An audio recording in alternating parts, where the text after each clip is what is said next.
एक तरफ इस बात की चर्चा जोरों पर थी कि अगर रालोद प्रमुख जयंत चौधरी को इंडिया दल में तवज्जो नहीं मिली और जो सीट चाहते हैं सीट बंटवारे में अगर वो सीट नहीं मिली तो हो सकता है कि ये इंडिया दल का साथ छोड़कर किसी और दल की तलाश में जाए, एनडीए में जाने से रहे, क्योंकि वहां पर ज़्यादा सीटें तो उन्हें वैसे भी नहीं मिलेगी। और दूसरी तरफ रही बात बसपा के तीसरे मोर्चे की, तो बहुजन समाज पार्टी की तरफ देख सकते थे, क्योंकि ऐसे में उनको दलित वोटर्स का भी साथ मिल जाता और दलित जाट किसान तमाम वोटर्स मिलकर पश्चिमी यूपी में बड़ा खेल बीजेपी और तमाम दलों के खिलाफ कर सकते थे। लेकिन अब जयंत चौधरी यही अरमानों पर बसपा के पानी फेरते नजर आ रही हैं और इसका एक संकेत मिला राजस्थान चुनाव से। राजस्थान चुनाव में जयंत चौधरी ने कांग्रेस पार्टी से गठबंधन का ऑफर खुला रख दिया।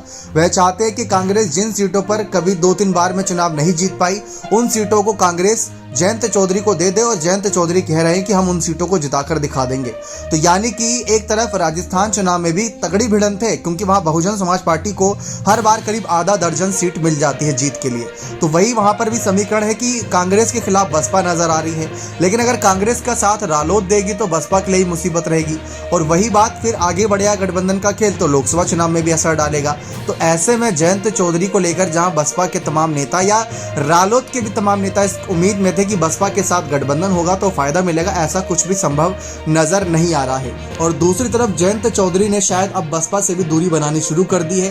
भले ही बयानबाजी उनके खिलाफ ना करते हो, लेकिन चंद्रशेखर आजाद को आगे बढ़ाने का मतलब ही बसपा को पीछे करने का है।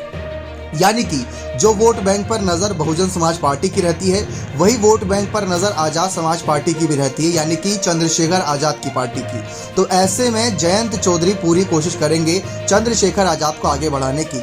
गोलीकांड आप सभी को याद होगा, जब गोली छूकर निकल गई थी, घाव हो गया था चंद्रशेखर आजाद को, तो मायावती ने इस पर कोई राय प्रतिक्रिया नहीं दी थी। लेकिन जयंत चौधरी ने खुले मंच से कह दिया था कि बहुत जल्द चंद्रशेखर आजाद संसद में होंगे, यानी कि लोकसभा चुनाव लड़ाकर उनको सांसद भेजने की तैयारी की जा रही थी जयंत चौधरी के द्वारा। तो ये एक संकेत मिलता नजर आ रहा है कि बसपा का विकल्प शायद अब मिल चुका है, मायावती का विकल्प अब चंद्रशेखर आजाद के रूप में मिल चुका है। और चंद्रशेखर आजाद, आकाश आनंद, ये तमाम बड़े बड़े नेता अब राजस्थान चुनाव में भी आमने सामने। अब देखते हैं राजस्थान चुनाव का समीकरण किस ओर करवट बदलेगा, क्योंकि यहां से काफी कुछ गठबंधन के समीकरण नए बनते नजर आ रहे हैं। बने रहे चैनल के साथ, बहुत बहुत धन्यवाद।